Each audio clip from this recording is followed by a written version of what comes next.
Assalamualaikum warahmatullahi wabarakatuh. Alhamdulillah, hari ini kami tim Museum Malaysia telah berjaya mengadakan program ziarah mahabah di Mukim Bane Belikung, Selising Pasir Putih.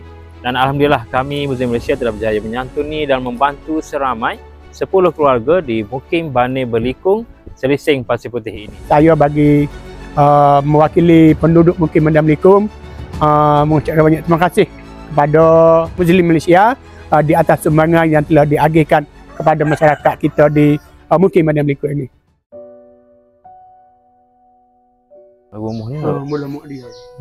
Yang media boleh setahun ni dia. Dah berapa tahun dah. Puluh-puluh tahun lah dah. Kak ayah, anak-anak Tak ada. tak ada. Tak ada kisah sore je. Ya, tak berumah kah? Rumah. Oh, tak ada ni lah. Rezeki. Tak ada rezeki. Tak ada rezeki. Masuk ragu hari masuk.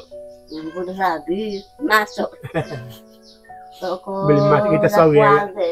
Iyalah. Sore dah. Guna kes kita. Tak guna gas? Oh, masuk dapur lagi? Dapur lagi? Takut dah guna kes.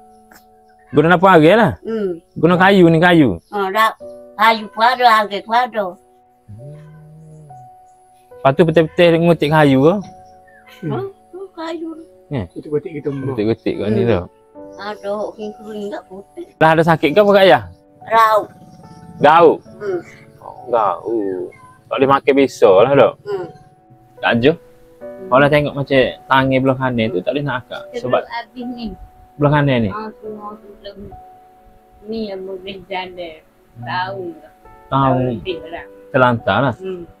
Maknanya ni baru lagi lah. Boleh jalan. Ada masa baju bunda tu tidur. Tak nak bangun. Oh, maknanya 3-4 bulan lah. Alhamdulillah boleh jalan lah. Selain daripada stroke, Kak Ajah ada sakit kronik lain? Macam mana? Darah tinggi memang confirm ada lah. Macam mana darah tinggi, lepas tu stroke ni lah. Lepas tu makan tu boleh gagah dah tu belah kanan tu. Makan dengan sendiri ni. Kita dua belah kiri ni lah. Tak nak, tak nangis tinggi. Tapi setara tu pun alhamdulillah dah dapat tak keluar rasa. Kena nguruk semua. Tangan kena gerak semua.